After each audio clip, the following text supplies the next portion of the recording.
जय हिंद। आप देख रहे हैं लाइव टाइम्स, आपके साथ में हूं वंदना स्रोही, मेरे साथ मेरे सहयोगी अजय और खुशबू। आज हम बात करने वाले हैं बजट को लेकर, क्योंकि वित्त मंत्री निर्मला सीतारमण ने बजट पेश कर दिया है और 2025-26 के लिए क्या सरकार का प्लान है वो हम आपको बताएंगे। इसके साथ ही कौन कौन से वर्ग के लिए क्या तोहफा आज मिला है, निर्मला सीतारमण के इस पिटारे से क्या खुला है, महिलाओं के लिए क्या है, किसानों के लिए क्या है, नौजवानों के लिए क्या है और क्या सोच है इस बजट के पीछे, उस पर हम चर्चा करेंगे। सबसे पहले महिलाओं की बात कर लेते हैं अजय जी, क्योंकि हम लगातार देख रहे हैं कि महिलाओं के लिए बहुत सी योजनाएं चल रही हैं, लेकिन आज दो बड़े ऐलान किए गए हैं एमएसएमई सेक्टर में SC/ST महिलाओं को आगे बढ़ावा देने के लिए, जिसमें उनको लोन की व्यवस्था की गई है, स्पेशल लोन देने की बात की जा रही है। इसके अलावा और भी कई चीजें हैं जिस पर हम बातचीत करेंगे। अजय जी, महिलाओं पर तो हम बात कर ही रहे हैं, युवाओं को लेकर भी बात करेंगे, लेकिन महिलाओं की बात अगर पहले कर लेते हैं, महिलाओं पर ही फोकस करते हैं, क्योंकि उनको जो एंटरप्रेन्योर है, जो उद्योगों में आना चाहती हैं, उन महिलाओं के लिए खासतौर से पैकेज में दिया गया।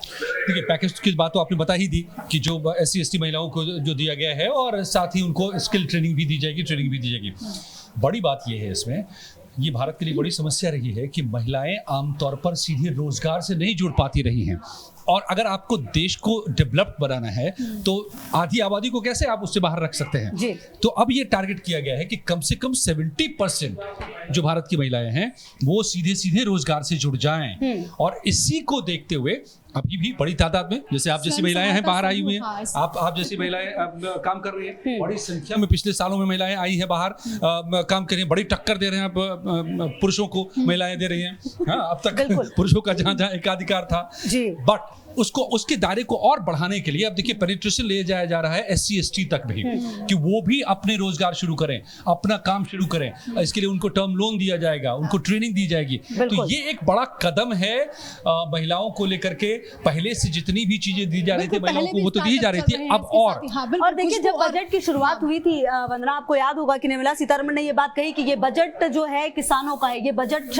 युवाओं का है, ये बजट महिलाओं के लिए है, किसानों का है। तो ये 3-4 चीज जब शब्द उन्होंने जिक्र किया, तो इसलिए नजर इस बात पर थी अजय कि आखिरकार महिलाओं के लिए आप क्या खास करेंगे। और जैसा कि आप कह रहे थे कि सबसे बड़ा उद्देश्य ही शायद अब ये है, अगर आपको विकसित भारत की तरफ बढ़ना है तो आपको महिलाओं को उसमें शामिल करना पड़ेगा। 70% महिलाएं किसी भी तरीके से रोजगार से, व्यवसाय से जुड़े, इसीलिए इस चीज को और ज्यादा सरल किया गया है कि लोन की व्यवस्था जो उसे और अच्छा किया जाए, ताकि जो व्यवस्था है वो महिलाओं के लिए और बेहतर हो और वो उद्योग में और ज्यादा आ पाए। शायद यही वजह है कि ये दो चीजें जो कही जा रही हैं लगातार उस पर काम भी किया जाएगा। और आप लोग गौर करेंगे तो पिछले दिनों में देखिए हर इलेक्शन दर इलेक्शन जो राज्यों के हुए हैं, चाहे वो कर्नाटक में हो महिला शक्ति योजना वहां पर लाई गई, झारखंड में हो बिल्कुल मैया योजना लाई गई, महाराष्ट्र में देखिए लाडली बहन योजना लाई गई, दिल्ली में भी अब हर पार्टियों ने वादा किया है। क्यों? ये एक तो फ्रीबी के जरिए आसान रास्ता रहा है कि भैया पैसा बांट दीजिए और वोट ले लीजिए, इस पर ये डिबेटेबल है, लेकिन इससे फायदा भी एक हो रहा है, इससे महिला का सशक्तिकरण भी हो रहा है। अगर महिलाओं के हाथ में सीधे पैसे जाते हैं तो पहले उससे क्या हो रहा है फायदा, कि वो उनको पुरुषों के आगे, अपने पति के आगे, जो गरीब तबकों में आमतौर पर देखते हैं आपके पति कई बार बहुत रिस्पॉन्सिबल नहीं होते हैं, ये करते हैं, पैसे नहीं होते हैं, तो उनको डिपेंडेंसी उनकी ज्यादा रही है। ये पैसे उनके हाथ में आने से इंडिपेंडेंट हो रही है वो।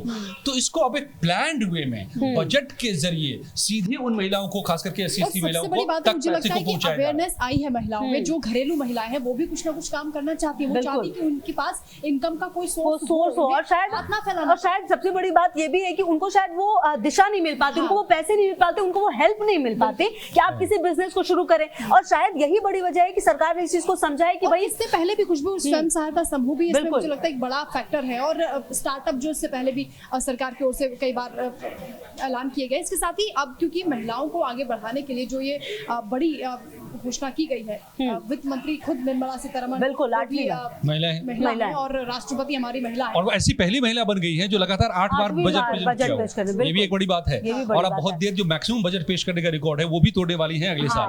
भारत की इकोनॉमी जो है वो कहते हैं कंजम्पशन बेस्ड है, मतलब कि जब यहाँ पर लोग खरीदते हैं सामान, उससे इकोनॉमी में सबसे बड़ा रोटेशन आता है। और वो खरीदार कौन है सबसे बड़ा देश में? Middle class. बिल्कुल। तो मिडिल, लेकिन हो क्या रहा था, इस सरकार के सबसे बड़े लोग जो कहते हैं, वोटर भी, समर्थक भी मिडिल क्लास ही रहे मोदी साहब के, लेकिन पिछले तमाम 10 सालों से बिल्कुल थोड़ा थोड़ा तो मिला, ये 5 से 7 बिल्कुल, लेकिन जितना बड़ा फायदा मिलना चाहिए था, महंगाई जितनी बढ़ गई है, फीस जितने बढ़ गए हैं, लिविंग कॉस्ट जितना बढ़ता जा रहा है इन्फ्लेशन की और सवाल भी कई सारे इसलिए उठ भी रहे थे कि आखिरकार आप मिडिल यहाँ क्लास पर अजय फैमिली जी के आपने लिए कर कहा क्या रहे हैं? कंजप्शन सबसे ज्यादा, तो उनके हाथों में पैसा दे दिया गया, तो वो पैसा अब वो की परचेजिंग पावर उनकी बढ़ गई है, वो अब और ज्यादा कंज्यूम करेंगे। इसके साथ ही इकोनॉमी का जो चक्का ये घूमता है, मिडिल क्लास का आप जिक्र कर रहे हैं, तो मिडिल क्लास के लिए ये बहुत लंबे समय से इंतजार किया जा रहा था। बिल्कुल, और मुझे ऐसा लगता है 10 लाख तक मुझे लगता है बिल्कुल, हाँ, ये उम्मीद तो हमने की थी, लेकिन हाँ बिल्कुल किसी ने शायद कल्पना भी नहीं की थी, लेकिन ये बहुत बड़ा तोहफे के तौर पर इसको देखा जा रहा है। इसलिए मुस्कान दिखाई दे रही है आपके चेहरे पर। नहीं मतलब कई लोगों के जब ये बात हुई तो पूरा न्यूज रूम जो है वो तालियों से मुझे लगता है कि गूंज उठा था, क्योंकि शायद इसकी उम्मीद नहीं थी और कई लोग इसके दायरे में आते हैं, मुझे ऐसा लगता है। तो असल में जो हम बात कर रहे हैं ना कि ये आखिर बजट को का डायरेक्शन क्या था, मिडिल क्लास को जो मिला है, बेसिकली ठीक है, मिडिल क्लास को बहुत दिनों से राहत का इंतजार था और होना ही चाहिए था, हुआ है। लेकिन एक बात समझ लीजिए कि इस बजट में भी अगर मिडिल क्लास के लिए भी बेनिफिट जो दिया गया है, टैक्स में राहत दी गई है, वो भी इसलिए कि बाजार को इसकी सख्त जरूरत हो गई थी। बाजार मंदा होने लग गया था, बाजार में पैसे नहीं आ रहे थे, लोग खरीदारी नहीं कर रहे थे, मिडिल क्लास श्रिंक कर रहा था, छोटा था। मैंने कहा था जो कंजम्पशन बेस्ड इकोनॉमी हमारी है, खरीदारी से रोटेशन आता है, तो वो धीमा पड़ने लग गया था और इसलिए सब कुछ ठंडा होता जा रहा था। तो असल में मैं ये कहना चाह रहा हूं कि इस इकोनॉमी में पूरी तरह से फोकस इस तरफ है कि कैसे ग्रोथ रेट जो आपका कम है, 6.6 के आसपास लटके हुए हैं आप, इससे आप अमीर नहीं बनेंगे, इससे डेवलप नहीं होने वाले। खुद कहा है फाइनेंस मिनिस्टर ने कि 8% का कांस्टेंट ग्रोथ, मतलब कि कभी 8% है तो कभी 6 है तो कभी आपको 10 भी करना पड़ेगा। तो उस दिशा में जो कदम उठाने की जरूरत है, शॉर्ट टर्म, लॉन्ग टर्म, वो सारे किए गए हैं। बिल्कुल, और इसके लिए किसानों पर भी फोकस किया गया। किसानों के लिए 11 बड़े ऐलान हुए हैं, जिसमें धन धान्य कृषि योजना की शुरुआत की गई है। इससे पहले जो किसान क्रेडिट योजना चल रही थी उसको भी लिमिट बढ़ा दी गई है। किसानों के हाथों में भी पैसा देने की कोशिश की गई है। हालांकि किसान उससे पूरा संतुष्ट नहीं है, अभी बहुत कुछ होना बाकी है कृषि के क्षेत्र में। लेकिन अब बिहार के लिए इलेक्शन, किसानों की बात कही तो जरा उस पर रुक जाते हैं, करके बात करते बढ़ते हैं। किसानों के लिए भी जो बात की गई है, मूलतः उसमें ये नहीं किया गया है कि सीधे हाथ में पैसे पकड़ा दिए गए हैं। नहीं, अब वो 6,000 से 10,000 की मांग हो रही थी किसान सम्मान को, नहीं बढ़ाया गया है। उसके बदले क्या किया गया है, इनोवेशन पर, टेक्नोलॉजी वहां तक ले जाने के लिए, वहां तक उनको खेती में कैसे बेनिफिट हो। 1.5 लाख कितने गांव के लिए किया गया है, जहां पर धन योजना को लागू किया जाएगा, जहां पर यील्ड कम है, उपज कम हो रही है, उनको चिन्हित किया गया है। उन जिलों में अलग से प्रोजेक्ट लेके जाए जा रहे हैं। इस सब का मतलब मैं ये कहना चाह रहा हूं कि पैसे का यूं ही बंटवारा नहीं, बल्कि पैसे का इस्तेमाल ताकि फ्यूचर में प्रोडक्शन ज्यादा हो, एग्रीकल्चरल इनकम बढ़े। कितना ट्रांसलेट हो पाता है ये तो पुरानी बीमारी है, देखना पड़ेगा।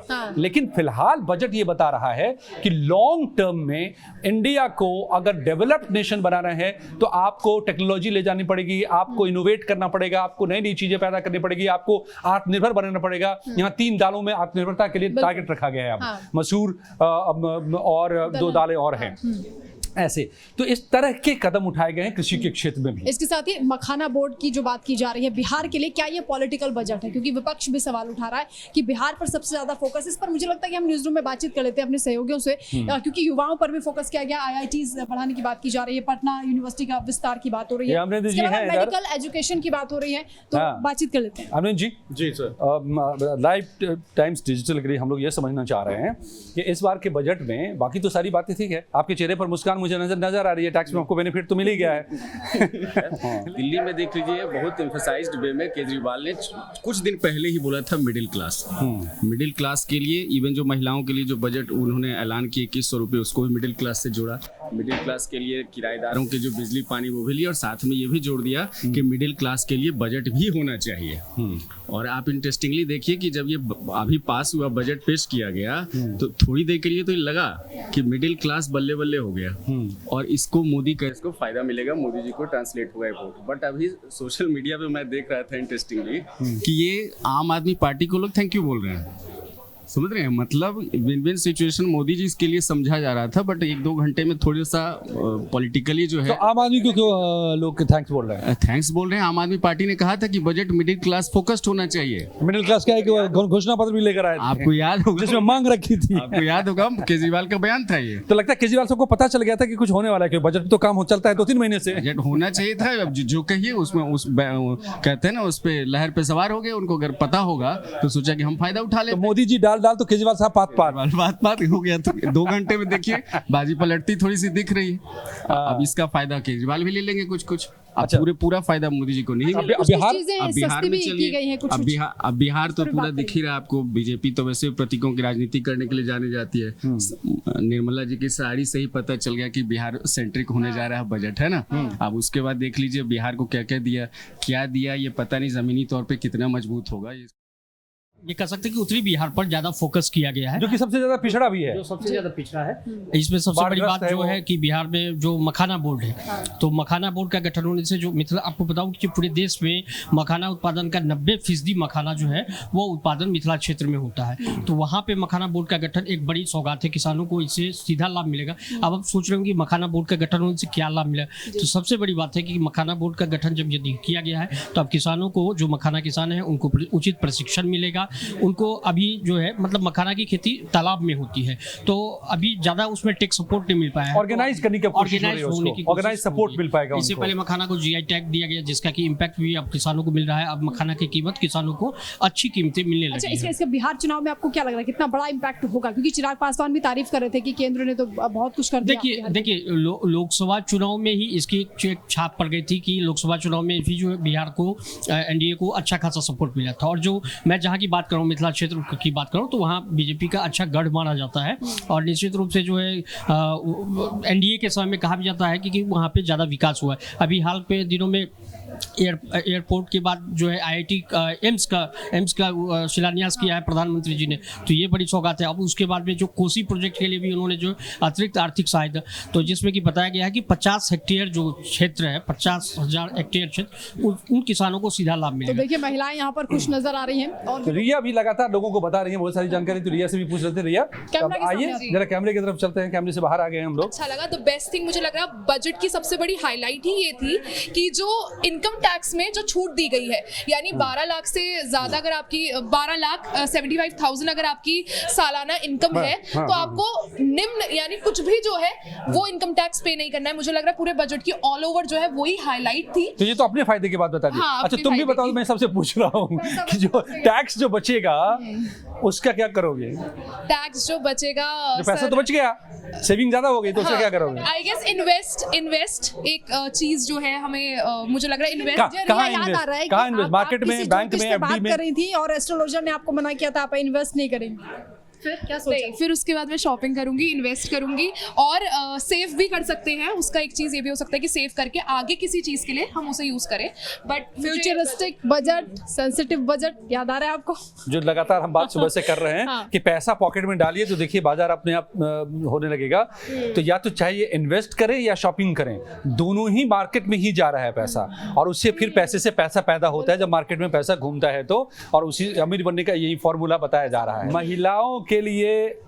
और ओवरऑल बजट को लेकर के तुम क्या फील आ रहा है? बहुत सारी बातें चारों तरफ चल रही हैं। मुझे पता है कि आप एंटरटेनमेंट में लगी हुई हैं, लेकिन फिर भी वो फिल्मों पर तो बहुत करते हो। अब जरा बजट पे बताओ। आपने वैसे सही बोला था, मैंने मुंह छुपा के बैठी थी ताकि आप मेरे पास ना आए, तो इसका कोई पास का, क्वेश्चन ना पूछें, लेकिन आप इधर आ ही गए हैं। दूसरी बात, बजट को पूरा मुझे तामझाम हमें ओरिजिनल चाहिए ना रिएक्शन, ओरिजिनल रिएक्शन जो ऐसे वाले।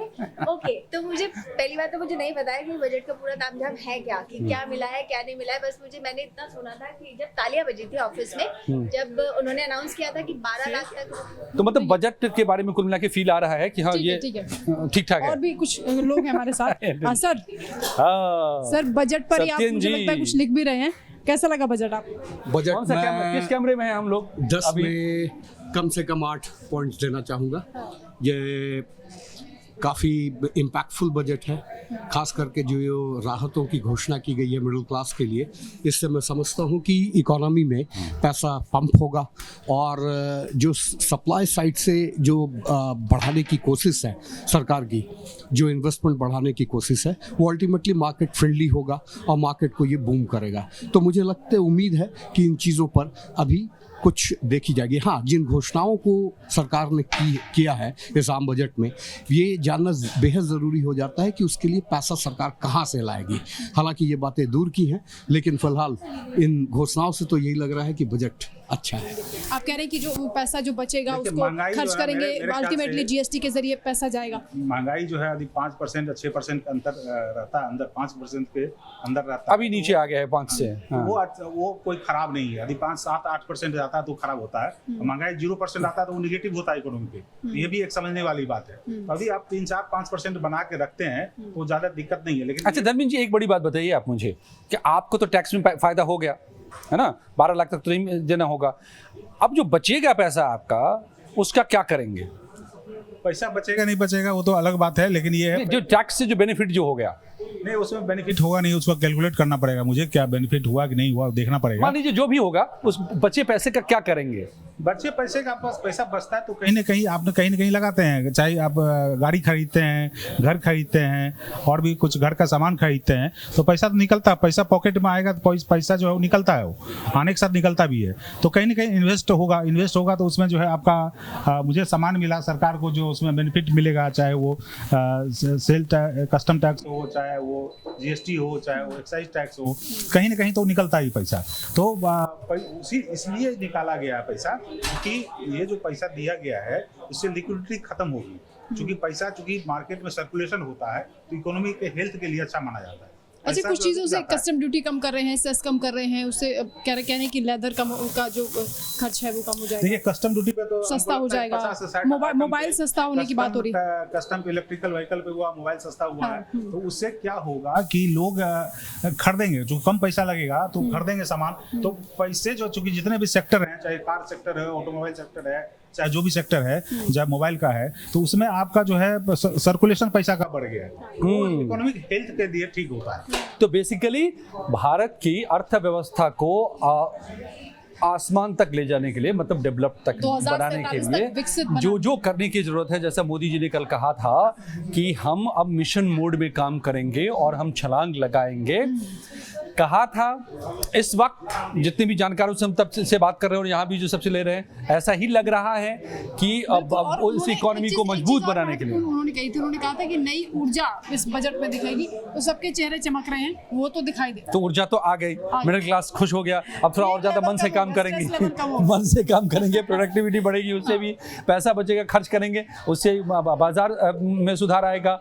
और रिसर्च, इनोवेशन सेंटर्स, एजुकेशन, इस सब पर फोकस किया गया है, जो डेवलप्ड इकोनॉमी के लिए ये सब ज़्यादा ज़रूरी होती है चीज़ें। इंफ्रास्ट्रक्चर, इस पर आप सेहत बेहतर होते हैं तो प्रोडक्टिविटी बढ़ती है, इंफ्रा बेहतर रहता है तो निवेश आता है। 1 रुपये इंफ्रा पे लगाते हैं तो 3 रुपये की कमाई होती है। छात्रों के लिए भी इंटरनेट की जो व्यवस्था है वो भी सरकार कर रही है। स्कूलों के लिए कहा जा रहा है कि इंटरनेट की व्यवस्था गाँव के हर स्कूल में, ग्रामीणों को भी उससे जोड़ने पहुँचाया जा रहा है। हर हेल्थ सेंटर में को इंटरनेट से कनेक्ट किया जा रहा है, ताकि इंटरनेट का पहुंचना, देखिए पहले था कि सड़कों का पहुंचना तरक्की लाता है, अब सड़क तो चाहिए ही, उसके साथ साथ इंटरनेट का पहुंचना भी तरक्की लाता है।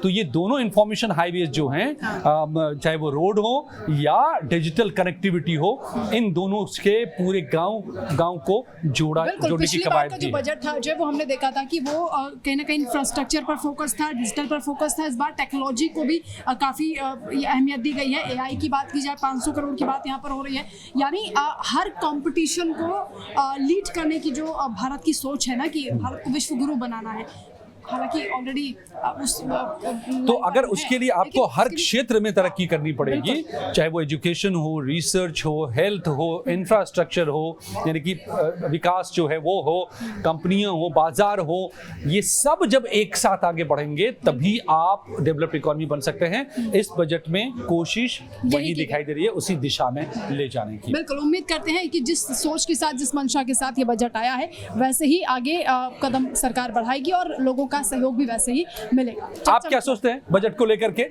ये जरूर अपने कमेंट में हमें बताइए लाइव टाइम्स पर। बिल्कुल, लाइव टाइम्स से फिलहाल चर्चा में इतना ही, आगे भी और भी बातचीत हम करते रहेंगे अलग अलग मुद्दों पर। आप देखते रहिए लाइव टाइम्स। धन्यवाद।